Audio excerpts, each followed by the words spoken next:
மகாராஷ்டிராவிலையும் ஒரிசாவிலும் டெல்லி இந்த போன்ற இந்த ஊர்களில் எப்படி நாங்கள் வெற்றி பெற்றோமோ அதே உத்தியை கிளப்பிடுத்து தான் இங்கே வெற்றி பெற போகிறோம்னு அவர் சொல்லிட்டார். என்ன அஸ்திரத்தை விட போகிறேங்கிறத துரியோதனை சொல்லிட்டு அடித்த மாதிரி இருக்குது. தேர்தல் நேர்மையாக நடந்தால் பாஜகவுக்கு ஒரு இடத்தில் கூட வெற்றி கிடைக்காது. காஷ்மீர்லேருந்து கன்னியாகுமரி வரணும் சொல்கிறேன். விரோதி கட்சிகளாக இருக்கவங்கெல்லாம் தேர்தல் நிர்ணயிக்கிற கட்சிகளாக இல்லை. அந்த கூட்டணியில் இந்த கட்சி வரலன்னா நம்ம வெற்றி வாய்ப்பு இழந்துருவோன்னு சொல்கிற மாதிரி ஒரு எதிர்கட்சி கூட இல்லையே. பழனிசாமி ரெட்டையரை வச்சுக்கிட்டு 10-13 தடவை தோற்று. அப்படிப்பட்ட ஒரு சூழ்நிலையில் நான் தான் ஆட்சி அமைப்பேன்னு எந்த தைரியத்தில் அமித்ஷா சொல்கிறாரு? ஷாக் ஆகுறாங்க. அப்படியா? திமுக ஒழிப்பேன், திமுக சேர்த்துவா, திமுக காலி, திமுக தொலைஞ்சது என்னத்துக்கு அப்படி பார்த்துறாரு? ஒரு உள்துறை அமைச்சர் பயந்தது அவரா திமுக? ஜன்னி கண்டு மாதிரி ஓடறாரு. திமுக உள்ள போறாங்க. கே ஷா உள்ள நுழையிறாருங்க பிரைம் மினிஸ்டர் ரூம்ல. வெல்கம் கலைஞர் கருணாநிதி ஷா அப்படின்னாரு. கே ஷாவுக்கு கேங்கிறது கலைஞர் கருணாநிதி ஷா சரண்டரானார் பதவி. இதுதான் நடந்தது வரலாறு. இபிஎஸ் அவர்கள் தாவேகா கூட ஒரு ரகசிய கூட்டணிக்கான பேச்சுவார்த்தை நடத்திட்டு இருக்கிறதாகவும் தகவல். அவங்க கூட யாருமே ஓப்பனாகவே பேச மாட்டேங்கிறாங்க. தாவேகா கூட எல்லாமே ரகசிய கூட்டணி இருக்காங்க. தாவேகா ரகசியமாகவே இருக்குது. எப்போ வெளியே வரப்போகுது? இல்லை, ஜூலைலேருந்து அவர் முழுக்க அரசியல் போன வருஷத்துலேருந்து சொல்லிக்கிட்டு இருக்குது. இந்த கழுதை சரியாக ஓடாது. அதுக்கு முன்னாடி ஒரு கும்பலை ஒரு முள்ளங்கியை கட்டி விட்டுருவாங்க. அப்படி தான் கழுதையை நடக்க வைப்பாங்க. இந்த ரகசியத்திலிருந்து என்னைக்கு வருவீங்கன்னு சொல்லி ஏதாவது ஒரு முள்ளங்கியை கட்டி விடுங்க. அப்போது தமிழ்மண் நேயர்களுக்கு வணக்கம். இன்று நம்மோடு இணைந்திருப்பது அரசியல் விமர்சகர் டாக்டர் காந்தராஜ் அவர்கள். வணக்கம் சார். அமித்ஷா அவர்கள் மதுரைக்கு போனதுக்கு அப்புறமா நிறைய பரபரப்பான விஷயங்கள் தான் நடந்துட்டு இருக்குது அப்படின்னு சொல்லலாம். ஏன்னா டெல்லியில எப்படி பாஜக 2025 ஆட்சியை பிடிச்சாங்களோ அதே மாதிரி 2026 தமிழ்நாட்டில் பாஜக ஆட்சியை பிடிக்கும், இந்த என்டிஏ கூட்டணி கண்டிப்பா ஆட்சியை பிடிக்கும் அப்படின்னு சொல்லிட்டு உறுதியா சொல்லியிருக்காரு. இதை நீங்க எப்படி சார் பாக்குறீங்க? எல்லா சேனல்லையும் சொன்னது தான்.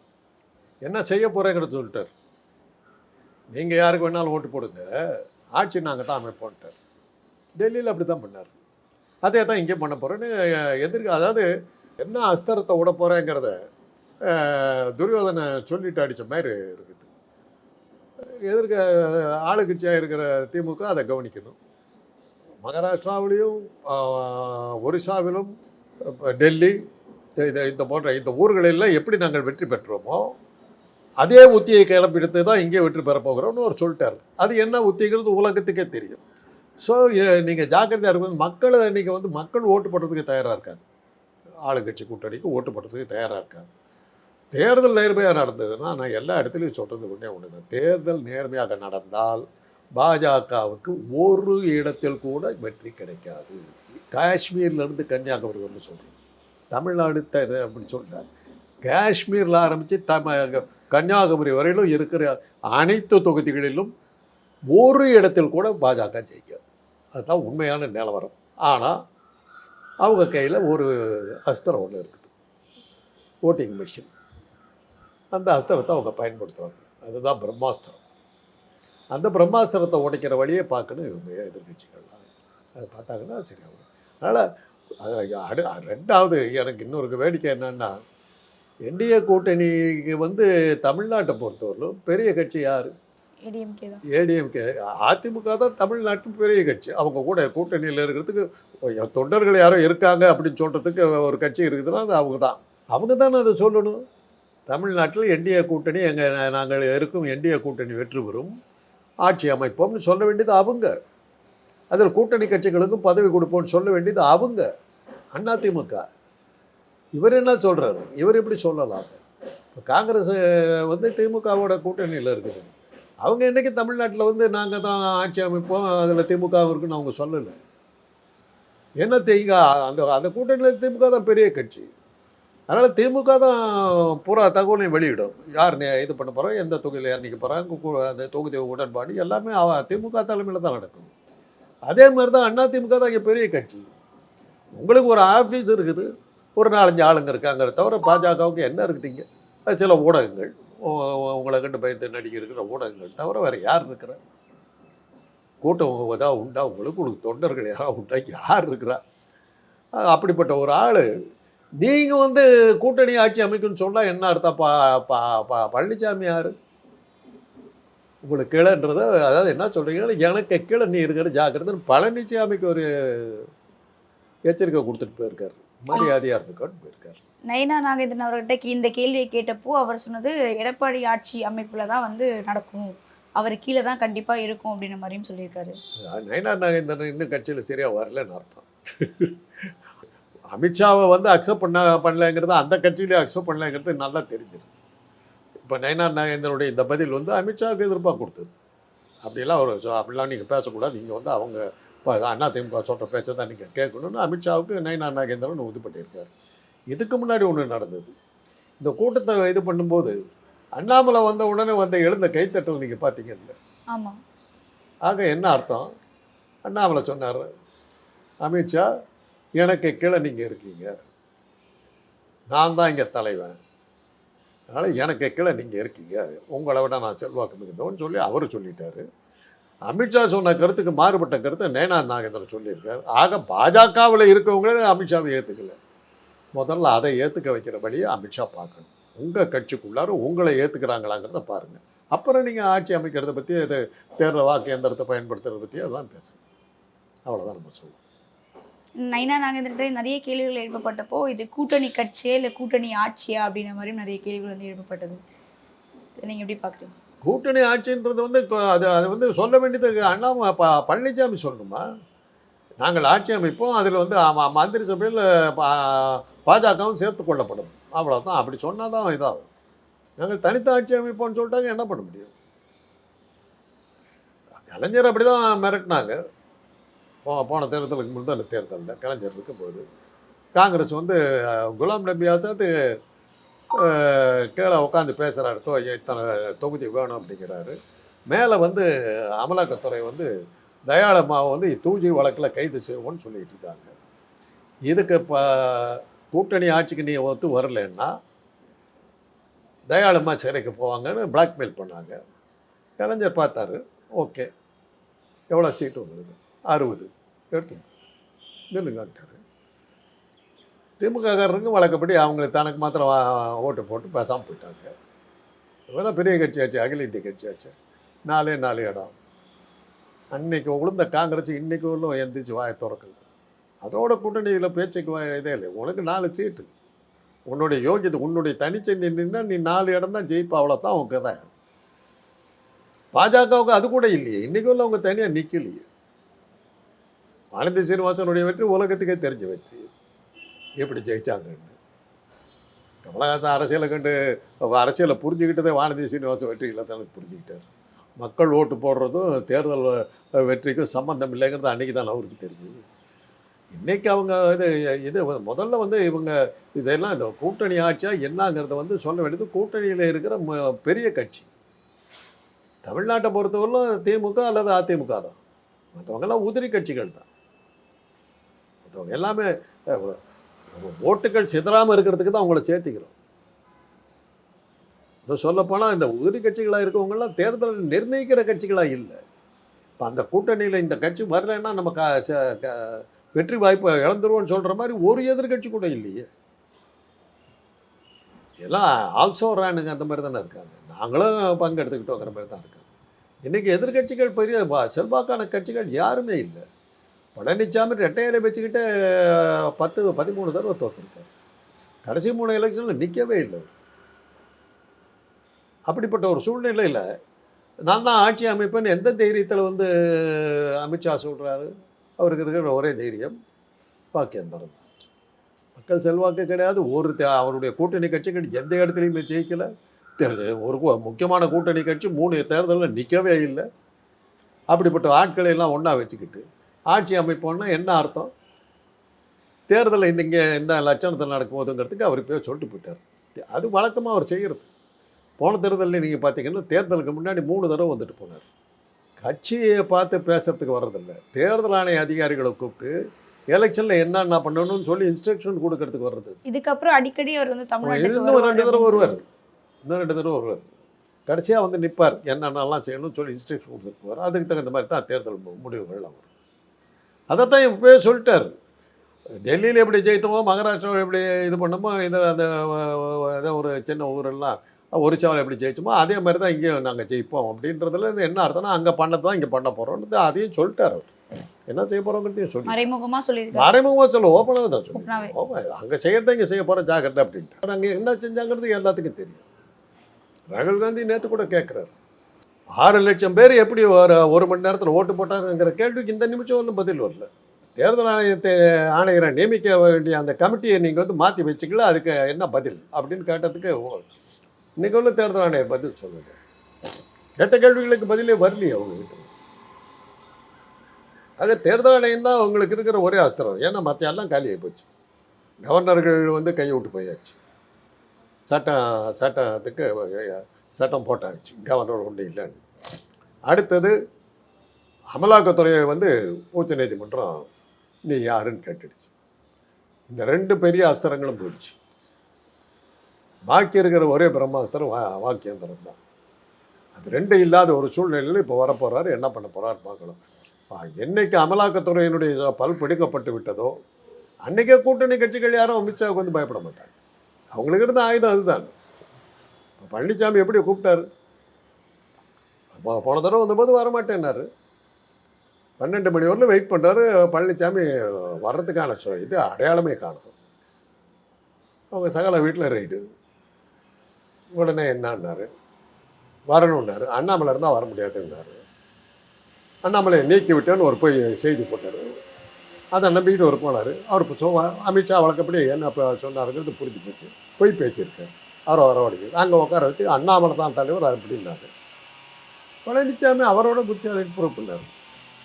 அந்த இடத்துல நம்ம ஏதாவது முரண்டு போகணும்னா வம்பு கொண்டு வரேன்னு சொல்லிட்டு, ஆமாம் நீங்கள் சொல்கிறத நான் கேட்டுக்கிறேன், அதே தான் சொல்லிட்டு ஓகே கையெழுத்து போட்டு வெளியில் போனார். 2 நாள் கழித்து பேசிட்டாரு. என்னங்க கூட்டணி ஆச்சு? அதெல்லாம் ஒன்றும் கிடையாது. அவருக்கு வேணால் ஒரு 4 எம்எல்ஏ சீட்டு கொடுப்போம், வேணா வாங்கிட்டு போகிறது தான் இருக்கு, இல்லாட்டி போக சொல்லுங்கன்ட்டு. அவ்வளோதான் அமித்ஷா. போல வந்துக்கிட்டு இருந்தாருமா, இன்னைக்கு காணும். அது அமித்ஷா வந்து முக்கியமா சொல்லியிருந்தாரு அந்த பேச்சிலேயே வந்து 50 தொகுதிகளில் பாஜக வந்து போட்டியிட போகுது, அதுக்கான வேலைகள் வந்து ஆரம்பிக்கப்படும் அப்படின்ற மாதிரி சொல்லியிருந்தாங்க. இதை நீங்கள் எப்படி சார் பார்க்குறீங்க? கட்சியில் தொண்டர்களே யாரும் இல்லை. 50 சீட்டு எப்படி நான் வாங்கிடுவேன், யாராவது வரதா இருந்தால் கட்சியில் வந்து சேர்ந்துங்க சீட்டு கொடுக்குறேன்னு சொல்லியிருக்கேன். பார்க்கலாம் ஒரு 50 பேராக சேர்றாங்களான்னு பார்க்கலாம். 50 கேட்டுவிட்டார்.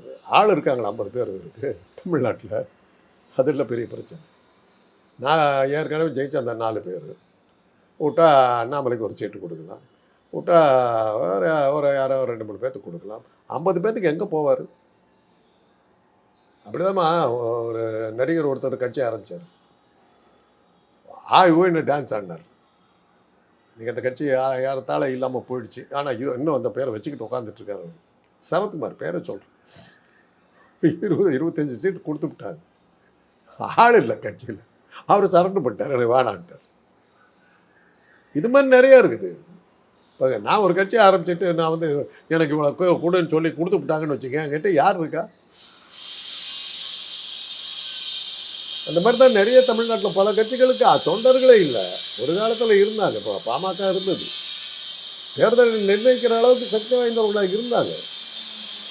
இன்றைக்கி அவங்க காணாமல் போயிட்டாங்க. இப்படி ஒரு கட்சி இருக்கிறதா வச்சால கட்சியாகவே தெரியல. அதே மாதிரி வந்து அமித்ஷா அவர்களை கண்டலே வந்து திமுக வந்து பயப்படுறாங்க, ஷானாலே ஷாக் ஆகுறாங்க அப்படின்னு சொல்லிட்டு இந்த விஷயங்கள்லாம் வந்து நைனா நாகேந்திரன் அவர்கள் சொல்லியிருந்தாரு. இதெல்லாம் நீங்கள் எப்படி பார்க்குறீங்க? இது என்ன ஷான்னு ஒன்று ஏன் பயப்படுறாங்க புரியல. அமித்ஷா ஷானாலே வந்து ஷாக் ஆகுறாங்க அப்படியா? அவர் என்னத்துக்கு அப்படி ஷாக் ஆகிற அளவுக்கு திமுக பயந்துருக்காங்க? என்னத்துக்கு திமுக ஒழிச்சே கட்டுவோன்னு அப்படியே பதறி பேசிக்கிட்டு இருக்காரு அமித்ஷா. அதுக்கு நான் என்ன பதில் சொல்லிச்சு. அந்த இந்த திமுக ஒழிப்பேன், திமுக சேர்த்துவா, திமுக தொலைஞ்சது. என்னத்துக்கு அப்படி பதறாரு ஒரு உள்துறை அமைச்சர்? பயந்தது அவரா திமுகவா? ஜன்னி கண்ட மாதிரி ஓடறாரு. திமுகன்னு இவரை பார்த்தா அவர் பயப்படுறாரு. இவங்க அதே ஒரு பதிவு ஒன்று பார்த்தேன். கட்சியில் எவனா ஒருத்தர் 2 பேர் மென்டலாக இருந்தால் பரவாயில்ல, கட்சி பூராமே மென்டலாக இருந்தால் என்னடா பண்ணுறது அப்படின்றாங்க. அதைத்தான் சொன்னேன். யார் இப்போ புலம்பி கதறி புலம்பி தள்ளிட்டு போனது யார்? திமுக திமுக திமுக கத்திட்டு போனது யார்? நீ வந்து சொல்கிற ஷான்னா ஸ்டாண்டினா கத்துனார், ஷான்னார் அவர் ஒரு தகவல் சொன்னதாக கேள்விப்பட்டேன். கே ஷாவை மாதிரி அமித்ஷா எமர்ஜென்சி டைமில் வந்து திமுக வந்து கே ஷா வந்து விரல விட்டு ஆட்டினார். அந்த பயம் இன்னைக்கு அமித்ஷா அன்னைக்கு கே ஷாவை கொண்டு பயந்தார்கள், இன்னைக்கு அமித்ஷாவை கொண்டு பயந்தார்கள் அப்படின்னு சொல்லி நயனார் நாகேந்திரன் சொன்னதாக சொன்னாங்க. நான் நயனார் நாகேந்திரன் எனக்கு பார்த்ததில்ல, எனக்கு அவரை பற்றி ஒன்றும் தெரியாது. அவர் கொஞ்சம் அரசியல் தெரிஞ்சவர்னு நினச்சேன். அப்புறம் தான் பார்த்தா அந்த கட்சியை சேர்ந்த எல்லாரும் போல் இவரும் ஒரு ஞான சூன்யம்னு புரிஞ்சுது. கே ஷா வந்து கலைஞருக்கு எமர்ஜென்சி டைமில் கலைஞருக்கு ரொம்ப ஆதரவாக இருந்தார்ன்ற கோபத்தில் தான் இந்திரா காந்தியை வரவழைச்சாங்க. அவருக்கு புரிஞ்சு போச்சு நிலமை மோசமாக போகுதுங்கிறது புரிஞ்சு போய் உள்ளே போகிறாங்க. கே ஷா உள்ளே நுழையிறாருங்க பிரைம் மினிஸ்டர் ரூமில். வெல்கம் கலைஞர் கருணாநிதி ஷா அப்படின்னாங்க. கே ஷாவுக்கு கேங்கிறது கலைஞர் கருணாநிதி ஷா அப்படின்னு சரண்டரானார், பதவி எடுத்துட்டார். இதுதான் நடந்தது வரலாறு. நயனார் நாகேந்திரன் கொஞ்சம் அரசியல் தெரியும்னு நினச்சேன். அவர் எல்லாத்தையும் போல் அவர் இருக்கார். அது அந்த கட்சிக்கு உரித்தான இதெல்லாம் கொஞ்சம் தெரிஞ்சுக்கணும். பேசுறதுக்கு முன்னாடி தெரிஞ்ச என்ன தலைவலின்னாக்கா, அந்த காலத்தை சேர்ந்த சில பேர் எங்கள் மாதிரி ஆளுங்க இன்னும் உயிரோடு தொலைகிறோம். அதனால தான் பெரிய பிரச்சனை. கொஞ்சம் யோசிக்கணும். கொஞ்சமாவது தமிழ்நாட்டு வரலாறு தெரிஞ்சுது. இன்னைக்கு எப்போ பார்த்தாலும் டெல்லிக்கும் அங்கே ராமா ராமா ராமான்னு கத்திக்கிட்டு சுற்றுறதுக்கும் பஜனை பண்ணுறதுக்குமே ஒரு கட்சி வச்சுக்கிட்டு தான் என்ன மக்களை பற்றி சிந்திக்கணும், அரசியலை பற்றி கொஞ்சமாக தெரிஞ்சுக்கணும். அதெல்லாம் பண்ண தான் நல்லாயிருக்கும். அதுவே இன்றைக்கி வந்து பாஜக வந்து ஒரு கட்சியை உருவாகவே இல்லை. யார் தொல்லையோ தொங்கிக்கிட்டு ஆடிக்கிட்டு உட்காந்துட்டு இருக்கிறீங்க. ஏன்னா திமுகவால் வந்து எங்களால் தோக்கடிக்க முடியாது, ஆனால் மக்களால் கண்டிப்பாக திமுகவை தோக்கடிக்க முடியும், திமுகவை மொத்தமாக ஒழிச்சு கட்டிட்டு பாஜக கண்டிப்பாக வர முடியும் அப்படின்னு சொல்லிட்டு ரொம்ப உறுதியாகவே பேசியிருந்தாரு. அதான் மக்களால் தோற்கடிக்க முடியுங்கிறது வந்து அவர் கையில் இருக்கிற அந்த அஸ்திரம் வந்து வாக்கியந்திரத்தை வச்சு பண்ணுவேன் அப்படின்ற இவரால் முடியாதுங்கிறத அவர் ஒத்துக்கிட்டார். அதனால் எங்கே மாத்திரம் இல்லை, இந்த நாட்டில் எங்கேயுமே அவரால் முடியாது. நான் கூட வடக்கில் ஏதோ செல்வாக்கு இருக்குதுன்னு நினச்சேன். பார்த்தா பீகாரில் அவருடைய ரோட் ஷோ வந்து வீடியோலாம் போட்டாங்க. நான் போயிருந்தால் கூட ஒரு 10 பேர் வந்திருப்போம். மோடி போகிறாரு, அம்பொன்னு ரோடு காலியாகுது. அவங்க மீட்டிங் போடுறாங்க, 3 ரோவில் உட்காந்துருக்காங்க. நான் நிர்வாகிகள் உட்காந்துருக்கேன். மற்றவனை யாரும் இங்கே காலிச்சாரு. இங்கே கூட என்ன பண்ணாங்க, 5000 பேர்த்தை கூப்பிட்டு வந்தது. அந்த 5000 பேரும் இப்போ அண்ணாமலை கூப்பிட்டு வந்தாருன்னாங்க. அண்ணாமலைக்கு தான் கைத்தட்டலும் விசிலும் பறந்ததுன்றாங்க. அண்ணாமலை பேரை சொல்லும் போதே அந்த க்ரௌடு எல்லாருமே ரொம்ப கத்தாரு. ஏன்னா அவர் கூட்டிகிட்டு வந்தாரு க்ரௌடு. அதான் ஒரு வழி பண்ணிவிட்டாங்க. அண்ணாமலைக்கு வாழ்த்துக்கள். அமித்ஷாவை இறக்கிட்டு அண்ணாமலை மேலே பெரிய பதவிக்கு வந்தால் ஆச்சரியப்பட முடியாது. செல்வாக்கு ப்ரூவ் பண்ணியிருக்காருல்ல. அமித்ஷாவோட தான் பெரிய தலைவன் ப்ரூவ் பண்ணிட்டார்ல. அப்படி இருக்கும்போது ஒருவேளை அமித்ஷாவுக்கு ஏதாவது கஷ்டகாலம் வந்ததுன்னா அவரை தூக்கிட்டு அண்ணாமலை வரத்துக்கு வாய்ப்பு இருக்குது. அண்ணாமலைக்கு வாழ்த்துக்கள். இந்த பொசிஷனுக்கு கண்டிப்பாக அண்ணாமலை வருவார். அதை தானே அவர் முன்னாடி நிரூபித்து கேட்டார். உன்னோட நான் பெரிய தலைவன் நிரூபித்து கேட்டார்ல. அமித்ஷா காட்டிட்டார்ல. நீ என்ன பெரிய தலைவன், எனக்கு வரத கைத்தட்டல் பார்த்தியா, நீ ஒன்றும் இல்லை, எனக்கு கீழே தான் நீ அப்படின்ட்டார். அதை வச்சு பார்க்கும்போது இப்போ அமித்ஷா வந்து தமிழ்நாட்டுக்கு வந்து அண்ணாமலை கீழே தான் அவர் இருக்காரு. ஏன்னா அண்ணாமலைக்கு ஒரு தேசிய அளவிலான பொறுப்புகளும் வந்து கூடி சீக்கிரம் தேசிய அளவிலான பொறுப்பு இன்னைக்கு அவரை எடுத்துக்கிட்டாருன்னா அமித்ஷா எப்படி தடுக்க முடியும்? அந்த அளவுக்கு அமித்ஷாவுக்கு அந்த செல்வாக்கு இல்லையே. அதுதான் அவர் நிரூபித்து காட்டியிருக்காரு. அமித்ஷாவும் ஒன்றும் இல்லை, நான் தான் அமித்ஷாவை ஒன்லி டம்மி அப்படின்ட்டார். பண்ணியிருக்காருல்ல. அதுக்கு அவருக்கு வாழ்த்துக்கள். இதை வச்சு நீங்கள் மேன்மேலும் வளர வாழ்த்துக்கள். ஒரு தமிழ்நாட்டை சேர்ந்த ஒரு பிராமணர் அல்லாத ஒரு ஆசாமி பாஜகவில் ஒரு பெரிய பதவிக்கு வர்றாருன்னா நான் பிராமின் மூமெண்ட்டை சேர்ந்த எங்களுக்கெல்லாம் ஒரு சந்தோஷம். பிராமண ஜனதா பார்ட்டின்னு பேர் வாங்கல அந்த பாரதிய ஜனதா பார்ட்டியில் ஒரு பிராமணர் அல்லாத ஒரு ஆள் வந்து கோலாச்சுறாருன்னா அது திராவிட இயக்கத்துக்கு எடுத்த வெற்றி தான். அதே மாதிரி வந்து இபிஎஸ் அவர்கள் வந்து தாவேகா கூட ஒரு ரகசிய கூட்டணிக்கான பேச்சுவார்த்தை வந்து நடத்திட்டு இருக்கிறதாகவும் ஒரு தகவல் வந்து வெளியாகியிருக்கு. தாவேகா எப்போவுமே ரகசியமாகவே இருக்குமா? அவங்க கூட யாருமே ஓப்பனாகவே பேச மாட்டேங்கிறாங்க. தாவேகா கூட எல்லாமே ரகசிய கூட்டணி இருக்காங்க. தாவேகா ரகசியமாகவே இருக்குது. எப்போ வெளியே வரப்போகுது? அது என்றைக்காவது வெளியில் வர சொல்லுங்க அந்த கட்சி. யார் கேட்டாலும் அதோட ரகசிய கூட்டணி. அவர் அந்த தலைவர் பேரான விஜய் இருக்காரா, வெளியே வர்றாரா, ஏதாவது பண்ணுறாரா, ஏதாவது செய்கிறாரா? 1.5 வருஷம் ஆச்சுமா. மக்களையும் பார்க்கல, யாரையும் பார்க்கல, ஒரு போராட்டம் இல்லை, ஒரு கூட்டம் இல்லை, ஒன்றும் இல்லை. அப்பப்போ செய்திகளில் தான் வருது. ஊடகங்கள் தான் நீங்கள்லாம் பார்த்து தான் ஏற்றிக்கிட்டு உட்காந்துட்டு இருக்கிறீங்க. இப்படி காந்தராஜ் வந்து யாருக்கும் தெரியாத ஊடகத்தின் மூலமாக அறிமுகம் ஆகிறோம். அதே மாதிரி எனக்கு விஜய்க்கும் என்ன வித்தியாசம்? உலக பெருங்கோடீஸ்வரன், ரோல்ஸ் ராய்ஸ் கார் வச்சிருக்கிற அளவுக்கு பெருங்கோடீஸ்வரன். அந்த அளவுக்கு என்கிட்ட வசதி இல்லை. அதனால் இப்போ எல்லாம் விஜய் கூட பேசுகிறவங்க எல்லாமே ரகசியமாக தான் பேசுகிறாங்க.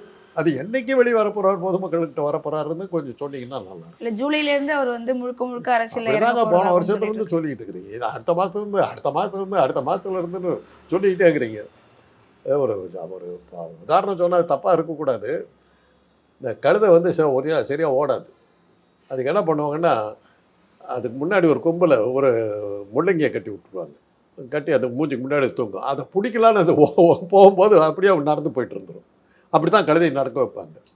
அது மாதிரி இந்த கட்சி என்றைக்கு வருதுங்கிறது நம்ம வந்து கேட்குறதுக்கு எப்போ வரும்னு பார்த்தாக்க இந்த ரகசியத்துலேருந்து என்றைக்கு வருவீங்கன்னு சொல்லி ஏதாவது ஒரு முள்ளங்கியை கட்டி விடுங்க. அப்போது வெளியே வர்றார பார்ப்போம். இல்லாட்டி போனால் வர 1.5 வருஷமாக சொல்கிறீங்க அடுத்த மாதம் என்றைக்கு தான் என் முள்ளங்கியை கட்ட போகிறீங்க? என்றைக்கு தான் அந்த இது நகர்றது? அரசியலில் தினசரி நீங்கள் இருக்கணும். அதெல்லாம் தேவையாது. அது அவங்க நான் கட்சியை நடத்துகிறவங்க அவங்க சொல்லிக் கொடுப்பாங்க, அவங்க பார்த்துக்கலாம். அவர் வந்துட்டாருன்னு நீங்கள் தான் சொல்லிக்கிட்டு இருக்கிறீங்க. பொதுமக்களுக்கு அவரை பற்றி ஒன்றும் தெரியல. சினிமாவும் இல்லை இப்போ. அது சினிமா இருந்தாலும் அதை வச்சுட்டு எதாவது பண்ணலாம், அதுவும் இல்லை. ஸோ அவரை பற்றி தகவல் என்ன இருக்குது? இப்போ நீங்கள் மீடியாக்கள் கொடுக்குறத தவிர அவரால் பரபரப்பான செய்திகள் என்ன இருக்குது சொல்லுங்கள் பார்க்கலாம். அவர்கிட்ட போய் ரகசியமாக பேசுகிறவங்களோடய இன்னும் கட்சியை நடத்திக்கிட்டு இருந்தாருன்னா என்றைக்கு வெளியே வரப்போகிறார், என்றைக்கு அரசியல் வெளிச்சத்துக்கு வரப்போகுதுங்கிறத தாவேக்கா அவருடைய அரசியல் என்றைக்கு வெளிச்சத்துக்கு வரப்போகுதுங்கிறத கண்டுபிடிச்சி சொல்லுங்கள். அதுக்கப்புறம் அவரை பற்றி பேசலாம்.